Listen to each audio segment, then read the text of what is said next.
La première vidéo sur cette chaîne a la mission de présenter et de promouvoir le concept d'Hugo Trouve Tout. Hugo Trouve Tout, c'est la première plateforme d'entraide locale motivée et motivante. Le but premier, c'est la remotivation de tous à se faire aider, se faire conseiller et surtout consommer plus responsablement, plus localement, donc plus proche de chez soi, de façon plus circulaire aussi. Très concrètement, de quoi cet arbre a-t-il besoin pour s'épanouir et me donner des beaux fruits? Eh bien, j'en sais rien. Je vais donc m'inscrire sur hugotrouvetout.fr et je vais y poser une question. La personne qui répondra à ma question est nécessairement proche de chez moi géographiquement parce qu'elle a renseigné une ville autour d'elle au moment de son inscription. La personne qui répondra à ma question, nommée Hmaster, que vous pouvez devenir d'ailleurs, elle saura nécessairement de quoi elle parle, car elle aura fait foi de ses compétences au travers d'un questionnaire qui me garantit que n'importe qui ne me raconte pas n'importe quoi. Sur le net, dans les forums, les groupes de discussion, les termes à la mode, et merci professeur Klein, c'est le manque de nuances et l'ultra-crépidarianisme. Je sais. Je plaide coupable. Nonobstant, et comme disait notre illustre Coluche, on est tous le compte quelqu'un. Alors, de bon cœur, si ça me permet d'avoir ton attention encore 2 minutes, je veux bien être le tien. Non, sans blague. L'objectif étant d'avoir en face de soi quelqu'un du coin, qui va m'envoyer chez un artisan ou un commerçant du coin, pour éventuellement faire l'achat du nécessaire pour rendre mon arbre heureux et ainsi obtenir de lui qu'il me fabrique de beaux fruits. Outre le fait que je sois satisfait du conseil, je vais bénéficier d'une remise différée sur preuve d'achat pour peu qu'Hugo Trouve Tout ait un accord avec le dit artisan ou commerçant du coin. Outre le fait que le Hmaster soit bien content de m'avoir aidé, il va lui aussi être récompensé car Hugo Trouve Tout va lui reverser une commission sur l'achat effectué. Donc pour finir, comme dit dans la première vidéo, tout le monde est gagnant. J'ai une réponse à ma question, je peux aller chercher immédiatement et à côté de chez moi de quoi nous satisfaire mon arbre et moi.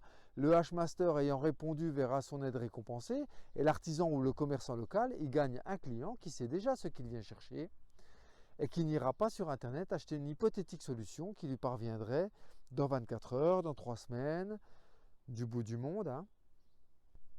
Pour finir, mon arbre sera heureux et me fabriquera de beaux fruits. Des bonnes poires en l'occurrence, un peu comme moi. Cette vidéo a pour titre mon cul et son confort. Et certes, j'ai pas beaucoup parlé de mon cul pour le moment, mais j'y viens.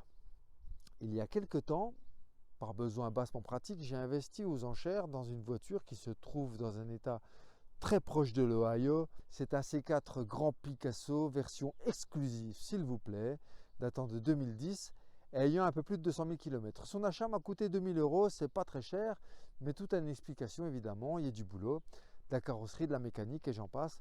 Parmi les joyeusetés à prévoir, il y a la rénovation, ou plutôt pardon, la tentative désespérée de rendre le siège conducteur un peu moins casse-cul justement. Alors, j'aime beaucoup faire les choses par moi-même, je bricole un peu. Ceux qui le veulent peuvent d'ailleurs aller lire le blog d'Hugo Trouve Tout où je relate la réfection du moteur d'une mamie à 5 bougies ou 5 crayons pour les connaisseurs. Mais je ne suis ni tapissier, ni mécanicien, ni carrossier. Donc je sais parfaitement que je m'expose à l'éventualité de prendre des sauts de merde en commentaire. Et s'ils sont constructifs, s'ils sont objectifs, je serai très bon client. C'est la fin de cette introduction, décidément beaucoup trop longue. Je m'en excuse. Voici donc la première partie, le premier épisode de l'histoire de la garniture d'assises et donc le support de mon cul. Sur Grand C4 Picasso, je suis GG avec 2 J, créateur et cofondateur d'Hugo Trouve Tout. Mets un pouce en l'air, abonne-toi, écris ce que tu en penses en commentaire et surtout, inscris-toi sur hugotrouvetout.fr. Tu seras gagnant, tout le monde sera gagnant. Tout le monde. Merci et bon visionnage. Ça tourne. Bien, on part de loin. Avant qu'il y ait ceci et ceci, fabriqué avec amour, pas cher,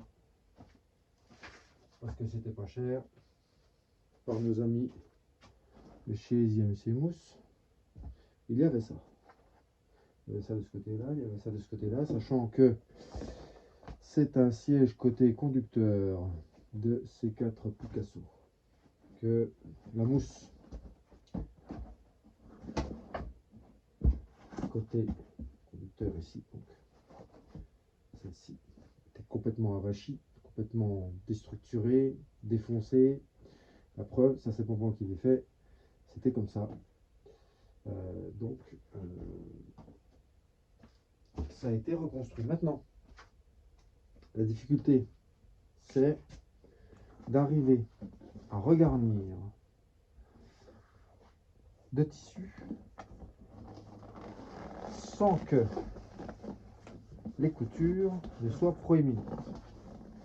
C'est-à-dire que l'objectif est de retendre tout ça sans qu'il y ait de plis, sans que tout ça n'existe. C'est-à-dire que les coutures, l'épaisseur des coutures, ici, devra être intégrée dans la mousse.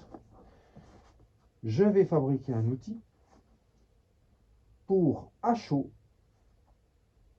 entrer dans la mousse après avoir tracé et ainsi pouvoir coller la couture dans la mousse. Pourquoi? Pourquoi c'était comme ça? Parce que chez les fabricants automobiles, non, en l'occurrence là on parle d'un C4 Picasso, donc chez PSA, et chez l'équipementier Forestia, les moules, et je sais pour les avoir vus fonctionner, sont garnis du tissu, du cuir, de ce qui couvre la mousse.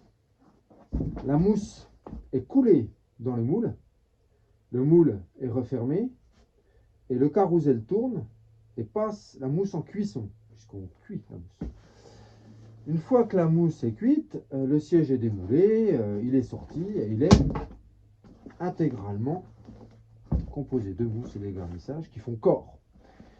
Ce qui fait que lorsque j'ai voulu donner ça, et j'ai donné ça à GMC Mousse, il a fallu d'abord que je dégarnisse le tissu, parce que les gens là-bas avaient peur de faire un trou dedans, donc c'est moi qui pris le risque de dégarnir. Et eux ont très bien fait leur travail en reconstruisant la mousse. Maintenant, à moi aussi de regarnir. Allons-y. Pour creuser la mousse à chaud, j'ai trouvé 2-3 petits éléments. Un morceau de vieux manche à balai, un écrou, ou un écrou-borgne, qu'on va chauffer pour faire la tranchée dans la mousse. Et puis, une vis, normalement, une pâte à vis qui sert à mettre des colliers au mur, normalement, qui va servir de base à notre outil. Donc, un côté qui rentrera dans le manche et un côté qui sera chauffé. J'ai pris la précaution de prendre la largeur des coutures qui est approximativement de 8 mm. Dans mon sens, c'est mieux. Voilà. Et là, on a une tête qui fait 9 mm. Toc. Donc, ça va être le top, normalement. Voilà donc l'outil improvisé, vite fait, 10 minutes. Un morceau de manche à balai, une pâte à vis, un écrou-borgne. La tête fait 9. Voilà. À suivre le traçage. C'est parti. On va tracer.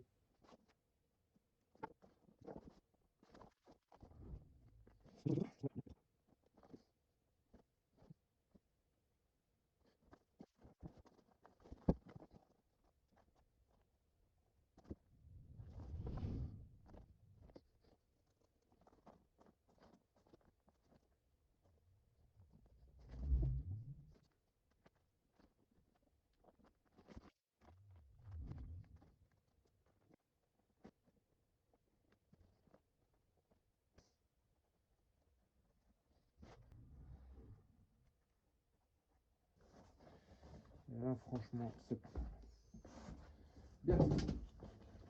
Maintenant qu'on rigole. Inscrivez-vous, posez vos questions. Amusez-vous avec les questionnaires, devenez Hmaster Hugo Trouve Tout et intégrez dès aujourd'hui la première communauté d'entraide locale réellement motivée et motivante.